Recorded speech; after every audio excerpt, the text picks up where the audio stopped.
My name is László Kollányi. I'm coming from Hungary, from Hungarian Agriculture University. I'm landscape architect, landscape planner, and I would like to present a national or regional approach how to improve the connectivity in Hungary. So we would like to go from the landscape national scale to the local scale, but before that, I would like to side back a little bit to the biodiversity strategy targets. I highlighted a couple items there that if it's not compulsory, but it's advisable for each country in the EU to reach or to raise the protected landscape, protected spaces to 30%. In Hungary, it's much less, just 20%, or a little bit more than 20%. So there's a great possibility, probably in each country, to increase the potential protected areas. Another is more serious, especially in this war situation between Ukraine and Russia, that agricultural land needs to be reduced by 10% in each country. And this is a huge amount of land, if we can think a little bit, in Hungary especially, because we have a lot of agriculture land. So if we reduce the land, what is the possibility, what can we do with that land? And if we reduce that, there's a great possibility to increase the biodiversity, increase the connectivity, and to convert this land to more diverse land, sorry.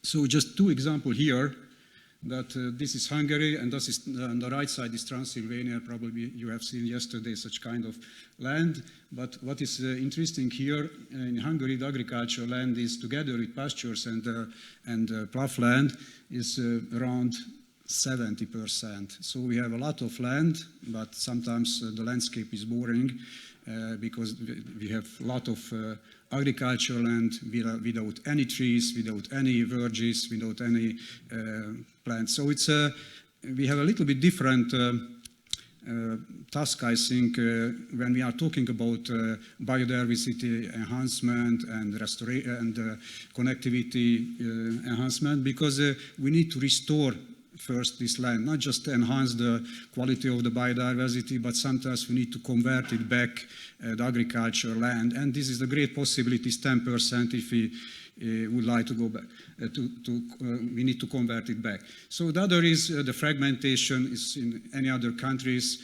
We have a lot of roads and the roads are, the road number, the road length is increasing very rapidly. So what can we do?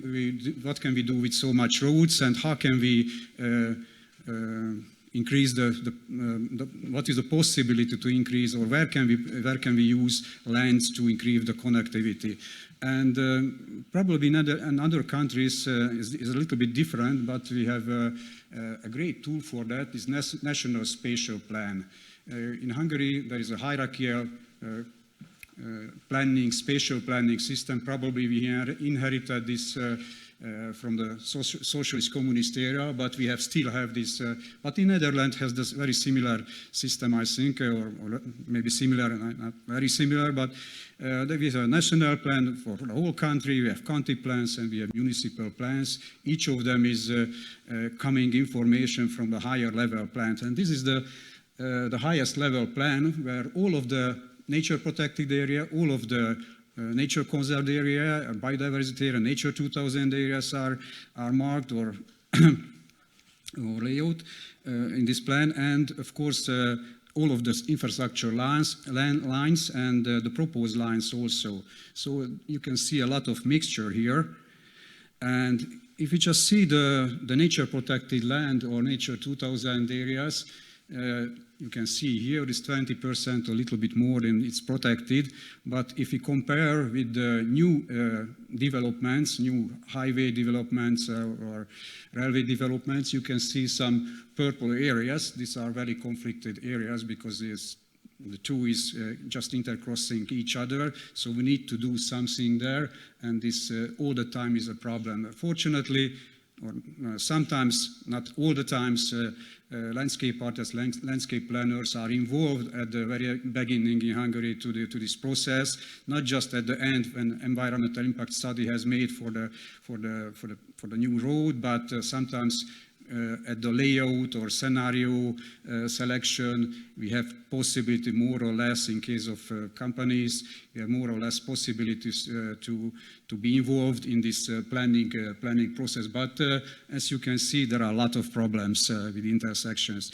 And of course, not just with these intersections, but there are a lot of problems with the Nature 2000, this National Ecological Network. There are a lot of problems with the layout of national ecological networks. There are missing lines here. You can see on top there is a nature protected area, at the bottom there is also a nature protected area, but there is no connection between them. So, and there is no possibility in the existing national spatial plan or planning system to connect this, because everything is a statutory something, or everything is in the plan, but there is no development possibilities are included in this plan. So first we needed to examine where are these missing lines. For example, here is the buffer is missing from the core area, so there are a lot of problems. Here is the core area is missing, so there are a lot of problems with the existing layout of Nature 2000 or ecological network areas. In this last couple of years, in two big projects was focused on, financed by the one time the Interreg, international program, Save Green, we have heard about, and other was financed by the Agriculture Ministry, how to convert, or what are the lands which are not so important for agriculture purposes, maybe can be converted back to natural areas. And this was a 3-year, or a little bit more than 3 years project. You can see a lot of results here. And this is how to convert and how to develop green infrastructure areas in Hungary. And the main purpose, there was two main purposes: the designation of these national green elements, the existing one and the new ones, and identify target areas for restoration. We used a model. It's after a long debate, this we called cubic model, which has 3 different directions. This cubic, the ecological state of condition of the existing areas. That was such kind of valuation system. The other is ecosystem services or multifunctionality of the lands. And the other is, which is most important in this presentation, the connectivity. So we can enhance the land by different approaches, but we can create new lands by connecting lands together. So it's another possibility, it's connectivity issues. Just this is the approach, is a couple steps, and this is the connectivity or fragmentation, and we have created a lot of different indicators for them, how to measure it, where are the best or better places or conflict points here. This is a fragmentation analysis, the result of the fragmentation. You can see the built-up areas, and you can see the roads, railways, all kind of systems. So it's everything is fragmented in Hungary. We use the effective mesh size methodology for that. This is a German-Swiss approach and widely accepted everywhere. So the great benefit of this that it can be implemented into the planning system, because the result is a value, an indicator, and as an indicator can be implemented to the legal process, to the legal documents. And this was one of the tools what we used for that. It was combined. Sorry. Okay, so I will be very quick. So this is fragmentation combined, and we used another connectivity approach, linkage mapper. And with linkage mapper, because we need new connections, and these are the new connections we modeled for the country, and these are the new connections here, the red lines. We have examined these new connections together with the existing areas. You can see a lot of new connections there. and you can see here how the agricultural land was converted into a new ecological line, and of course there is a steps are how can this can be converted first to pastures, to the agricultural land, and later more biodiverse pastures or agroforestry or something like that. So we checked it, validated it to the existing ones, and there was a good coincidence.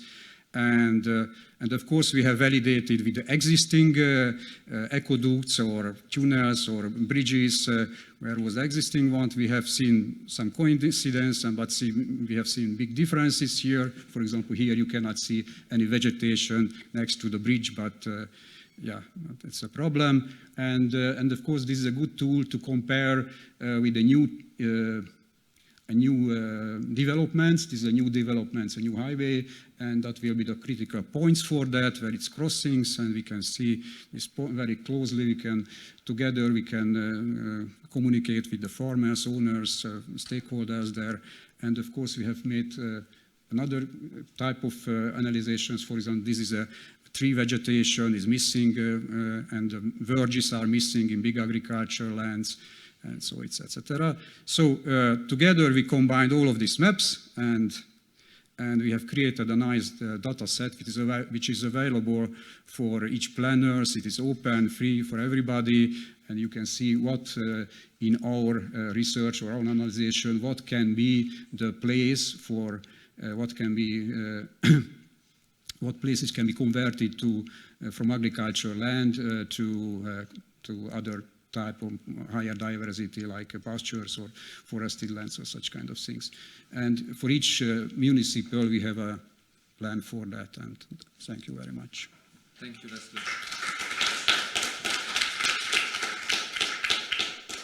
Any question? Yeah.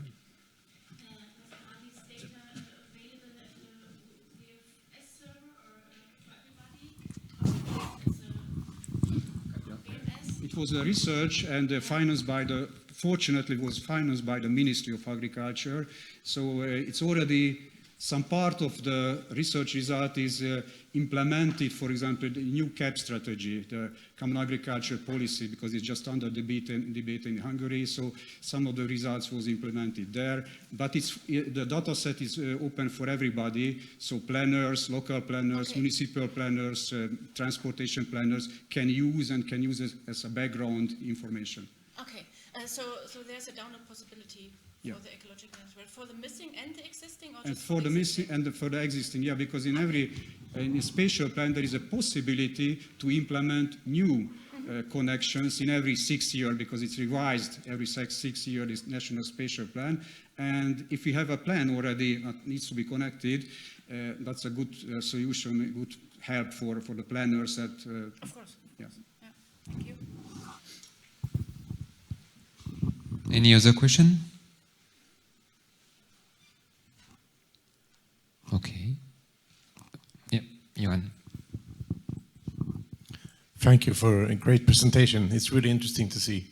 But have you started to think about the tools? Because here you see the needs of, actually, there's a lot of different needs that needs to be done in the landscape, and you can show it really visible. But the next step will be a lot of science just to be able to manage those lacks. Yeah, just this was a research, and it happened all the time in my profession with the research. That research is not capitalized in the practice. So the next step is, I think, to disseminate this knowledge. And we went to the chambers, different chambers. We have made bulletins for that. We have opened the data sets for that. So for everybody, we teach at the university this. So it's I think the next step would be, one time, the validation of the data, because it's coming from the national level to the local level, and local planners. Sometimes there is a fear in local planners. Okay, what we need to do if you have this plan, everything is planned already. We don't need. It's my job to do this in local level. So we don't want to do that. This needs to be validated in local level. That's the big next step, I think. The other is the dissemination. So how to, in different, because in sectoral planning, water authorities, transportation planning, we need to disseminate this kind of knowledge. Yeah, they are waiting for us. We have communicated and participated in this research, so that's the next step, I think. And maybe to create a new standard for that, because in Hungary there's a standard about ecological bridges or something like that, but methodologies, how to use this kind of methodology in the planning is not standardized.